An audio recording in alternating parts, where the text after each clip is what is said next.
सामने वाला व्यक्ति क्या बोल रहा है उन कहे हुए वचनों में जो तुम्हारे लिए जरूरत है केवल उतना ही सुनो। अरे बेटा मैं तो तेरी मां हूं, पर छोटी मां के प्रति विकार बुद्धि नहीं, छोटी मां तो तुम्हारी गुरु है। क्यों?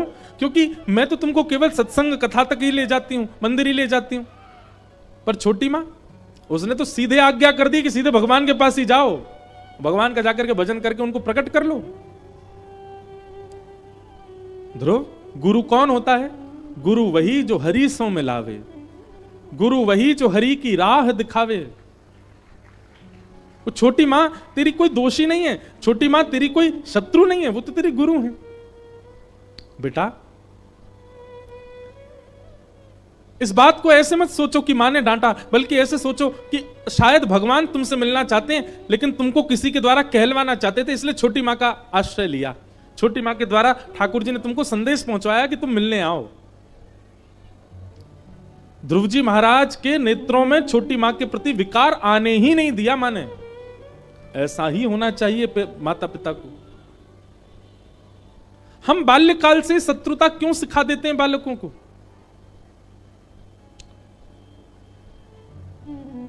पहले दिन भी मैंने एक बात कही थी कि माता पिता के पास तर्क होता है कि अगर हम बालकों को स्मार्ट नहीं बनाएंगे, बालकों को चतुर नहीं बनाएंगे, बालकों को चालाक नहीं बनाएंगे, बालकों को सब चीजों के बारे में नहीं बताएंगे, तो ये दुनिया बड़ी खतरनाक है, हमारे बालकों का दुरुपयोग करेगी, हमारे बालकों के साथ कुछ भी खिलवाड़ कर सकती है, समाज अच्छा नहीं है, संसार अच्छा नहीं है।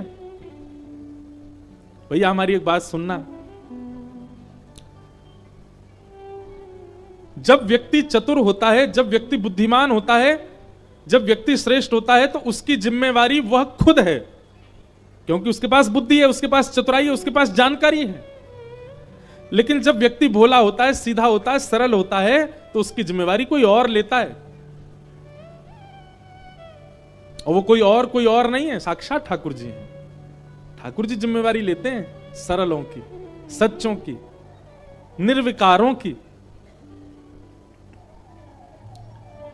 अरे सीधा सा भाव है, मां जब बाजार जाती है तो बड़े बच्चे को घर छोड़ के जाती है, छोटे वाले को नहीं छोड़ के जाती। क्यों? क्योंकि जानती है छोटा चंचल है, छोटा अभी जानकार नहीं है, छोटा सरल है, बड़ा जानकार है, इसलिए उसके हवाले करके जाती है।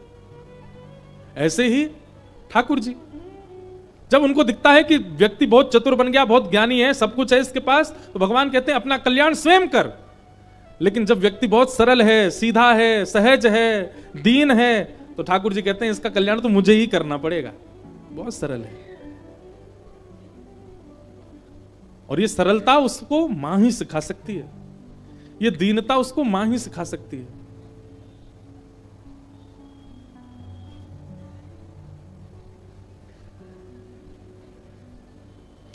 ध्रुव जी महाराज की माता जी ने ध्रुव जी को मन में ऐसे भावना प्रकट कर दी कि छोटी मां के प्रति कोई विकार उत्पन्न हुआ ही नहीं ध्रुव जी के चित्त में। मां को प्रणाम किया, बोले मां मैं जा रहा हूं वन में भगवत प्राप्ति के लिए।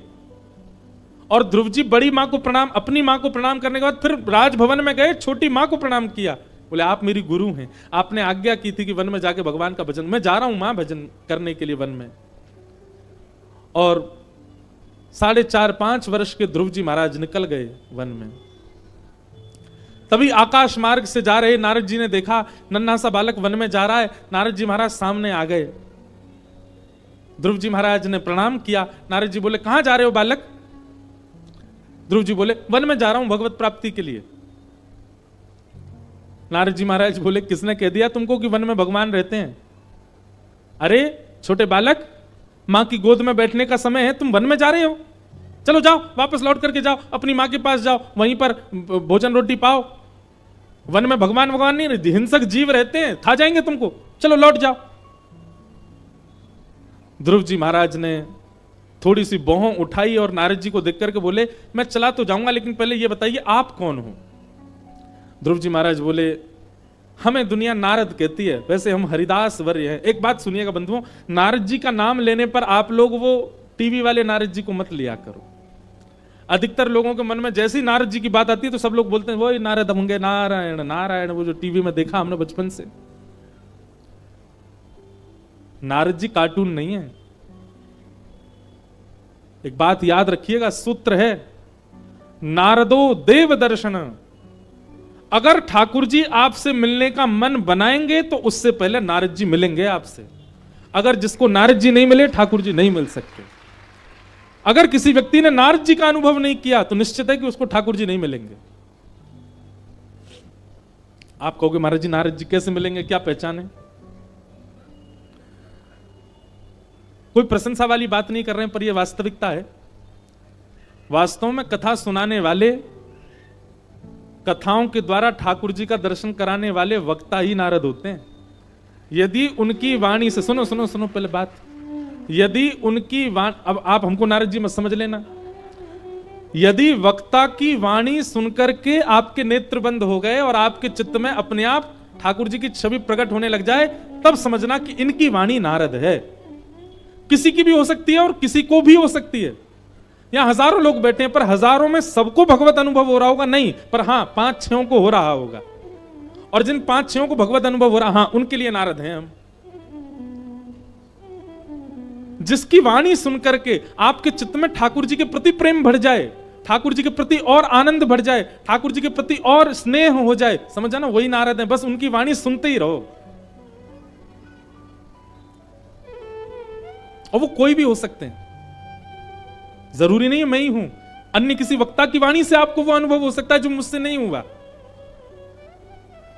तो वही नारद हैं आपके लिए। नारद यानी कि जिनकी बात को कभी देवता भी रद्द नहीं करते, वो नारद। और नारद का दूसरा अर्थ है जो नर यानी कि मानव को देव प्रदान कर दे, वो नारद। नारद बिचौलियां हैं, नारद जी नहीं आए तो ठाकुर जी नहीं आएंगे, इसलिए नारद जी का आना बहुत जरूरी है जीवन में। ध्रुव जी महाराज ने पूछा आप कौन हो, आप मेरा मार्ग रोक रहे हो, आपका नाम क्या है? नारद जी महाराज बोले मैं नारद हूं। ध्रुव जी बोले रहने दो, आप झूठ बोल रहे हो, आप नारद नहीं हो सकते।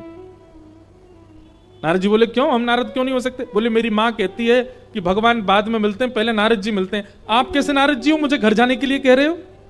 अरे आपको तो मेरा हाथ पकड़ करके ले जाना चाहिए कि देखो यहां मिलेंगे भगवान, और आप मुझसे कह रहे हो घर चले जाओ। आप नारद नहीं हो। नारद जी महाराज समझ गए, बोले बालक सामान्य नहीं है, जानकार है। नारद जी ने तुरंत हृदय से लगाया ध्रुव जी को, बोले बालक तुझे भगवान जरूर मिलेंगे। तेरी निष्ठा और तेरा जो विश्वास है ना, उस पर मैं न्योछावर हो चुका हूं। मैं तो परीक्षा लेने आया था, निश्चित मिलेंगे। तुम जाओ वन में, पर वन में जाकर के कैसे पुकारोगे ठाकुर जी को? एक मैं 12 अक्षर मंत्र तुमको दे देता हूं, इस मंत्र से तुम ठाकुर जी को पुकारा करना। ये 12 अक्षर मंत्र ही ओम नमो भगवते वासुदेवाय, ये 12 अक्षर मंत्र है। इसमें 12 अक्षर हैं। हमारे ब्रज के एक संत कहते हैं भगवान का फोन नंबर है ये। क्यों? ISD कॉल है, इसलिए 2 संख्या ज्यादा है। जैसे विदेश कॉल करने पर 12 नंबर डालने पड़ते हैं, ऐसे ही ठाकुर जी को कॉल करने के लिए ये 12 अंकों का भगवान का नंबर है। रोज इस पे फोन किया करो, ओम नमो भगवते वासुदेवाय, ठाकुर जी को पुकारा करो। ध्रुव जी महाराज यह मंत्र लेकर के वन में चले गए और 5 महीने तक ध्रुव जी ने तप किया, केवल 5 महीने। लेकिन 5 महीने तप कैसे किया वो सुनो। पहला महीना प्रारंभ हुआ तिरात्रांते कपित्थ बदरासना। ध्रुव जी महाराज 3 रात्रि तक कुछ नहीं खाते, मतलब 3 दिन का व्रत करते और 3 दिन बाद केवल कपित्त फल खा करके भजन करते। मतलब 3 दिन व्रत 1 दिन फल, 3 दिन व्रत 1 दिन फल। इस प्रकार 1 महीने तक ध्रुव जी ने भजन किया। दूसरा महीना प्रारंभ हुआ तो 6 दिन तक कुछ नहीं खाते और 6 दिन बाद केवल जल पी करके और पत्ते खा करके भजन करते। तीसरा महीना जब प्रारंभ हुआ तो 9 दिन तक कुछ नहीं खाते और 9 दिन बाद केवल वायु पी करके भजन करते हैं। चौथा महीना प्रारंभ हुआ, अब ध्रुव जी 12 दिन तक ना कुछ खाते हैं, 12 दिन तक ना कुछ पीते हैं, 12 दिन में 1 बार श्वास लेते हैं। आप कहोगे तो असंभव है, नहीं, साधक व्यक्ति के लिए सब संभव है। 12 दिन तक ध्रुव जी श्वास नहीं लेते, 12 दिन बाद केवल 1 बार श्वास भीतर लेते। जैसे ही चौथा महीना पूर्ण हुआ, ध्रुव जी महाराज मन में विचार करने लगे भगवान अभी तक नहीं आए। मैं हर महीने 3 दिन का व्रत बढ़ा देता हूं, अब के मैं पूर्ण व्रत करूंगा, ना मैं श्वास लूंगा, ना मैं श्वास छोड़ूंगा, ना कुछ खाऊंगा, ना पीऊंगा, केवल एक पैर पर खड़े होकर के भगवान को पुकारूंगा। और 5वां महीना प्रारंभ होते ही ध्रुव जी ने श्वास लेना भी बंद कर दिया, अपनी दोनों भुजाओं को आकाश की ओर करके एक पैर के ऊपर खड़े होकर के ध्रुव जी महाराज भजन करने लगे। ध्रुव जी के इस भजन को देख देवता दौड़े दौड़े भगवान के पास गए और भगवान से जाकर के बोले नाथ, एक अद्भुत भक्त आपको पुकार रहा है, नन्ही सी अवस्था है उसकी, आप कृपा कीजिए, जाकर के उसको दर्शन दे दीजिए नाथ। बंधुओं, संपूर्ण ब्रह्मांड में केवल एकमात्र ध्रुव जी ऐसे हैं जिनके लिए भगवान ने ये शब्द कहे हैं। क्या? हम सबको दर्शन देने जाते हैं, पर ध्रुव को दर्शन देने नहीं, ध्रुव का दर्शन करने जाएंगे। ऐसे बालक से तो मिलने जाएंगे, उसको तो देखने जाएंगे। और भगवान गरुड़ पर आरूढ़ होकर के शंख चक्र गदा पद्म धारण करके श्री ध्रुव जी महाराज से मिलने के लिए पधारे। ध्रुव जी खड़े, आंख बंद करके, हाथ जोड़ करके, और सामने गरुड़ के ऊपर भगवान बैठे। गरुड़ जी महाराज बोले भगवान इतनी देर हो गई है, ध्रुव तो आपका दर्शन ही नहीं कर रहा। भगवान बोले अभी नहीं करेगा, उसके चित्त में मेरी झांकी बनी हुई है, जब तक वो झांकी नहीं जाएगी तब तक नहीं देखेगा। भगवान ने तुरंत एक स्वर किया और उस स्वर करते ही ध्रुव जी के चित्त की झांकी अंतर ध्यान हो गई। जैसी झांकी अंतर ध्यान हुई, ध्रुव जी व्याकुल हो गए, श्वास टूट गई, जो 1 महीने से रोक के खड़े थे। और श्वास टूटते ही ध्रुव जी महाराज ने विरह वेदना में नेत्र खोल करके हाँ नाथ कह करके जैसे ही पुकारा और नेत्र खोल करके देखा तो सामने श्वेत गरुड़ के ऊपर नीलांबर ठाकुर जी शंख चक्र गदा पद्म धारण करके खड़े हुए। बोलो भक्त वत्सल भगवान की।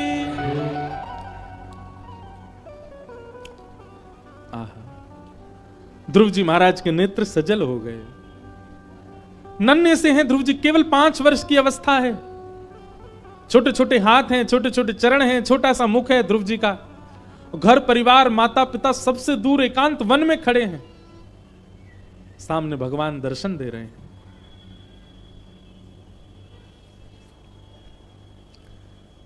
अब ध्रुव जी ने आंख तो खोल ली, लेकिन बहुत देर हो गई, बोले ही नहीं कुछ भी, बस आंखों से आंसू गिरते जा रहे हैं। बंधुओं, एक वर्णन यहां पर ऐसा आता है कि ध्रुव जी महाराज ने जब भगवान को देखा तो देखते ही ध्रुव जी को क्या हुआ? द्रग्भ्याम प्रपश्यन् प्रपिबार निवार्भक चुम्बन निवासेन भुजैर्लिवाश्लिशन। अगर पहली झलक ठाकुर जी की दिखेगी तो हमारे साथ क्या होगा? लोग बाग कहते हैं मेरे को ठाकुर जी मिल जाएंगे तो मैं अपना घर सजाऊंगा, मुझे ठाकुर जी मिल जाएंगे मैं उनको रबड़ी का भोग लगाऊंगा, ठाकुर जी मिल जाएंगे उनके संग ऐसे करूंगा। सही पूछो तो ठाकुर जी मिल गए तो आप बेहोश रह जाओगे, आप बहुत देर तक तो होश में ही नहीं आओगे, और जब होश में आओगे फिर से ठाकुर जी को देख के फिर बेहोश हो जाओगे। ठाकुर जी को देखने के बाद, अरे महाराज, सामान्य संसार के लोगों को देख करके व्यक्ति अपना होश खो बैठता है, ठाकुर जी आ जाएंगे तो क्या होगा? लेकिन ध्रुव जी के साथ क्या हुआ उसका वर्णन यहां पर शुकाचार्य जी ने किया है, बहुत ध्यान से सुनिएगा। ध्रुव जी ने जैसे ही नेत्र खोल करके भगवान को देखा तो थोड़ी देर तो निहारते रहे, थोड़ी देर के लिए तो मूर्छा सी आई ध्रुव जी को। इतने सुंदर हैं ठाकुर जी, इसलिए मूर्छा आएगी। उनका रूप लावण्य इतना सुंदर है कि हमारे नेत्र उसके अधिकारी नहीं है, हमारे नेत्र उसको सहन कर नहीं पाएंगे। लेकिन ध्रुव जी महाराज थोड़ी देर में चेतना आई, और चेतना आकर के श्री ध्रुव जी महाराज ने क्या किया? बोले द्रग्भ्याम प्रपश्यन् प्रपिबार निवार्भकम, दंडवत प्रणाम किया। और दंडवत प्रणाम करके ध्रुव जी ठाकुर जी को कैसे देख रहे हैं? बोले भैया चुम्बन निवासेन भुजैर्लिवाश्लिशन। ध्रुव जी के मन में इच्छा प्रकट हो रही है कैसे भी करके मैं इनके ऊपर चढ़ जाऊं और इनके ऊपर चढ़ के अपने अंक में अपने पैरों से इनसे लिपट करके और इनके गोल मटोल गालों को अपने 2-4 दांतों से काट खाऊं। इतने प्यारे लग रहे हैं ठाकुर जी।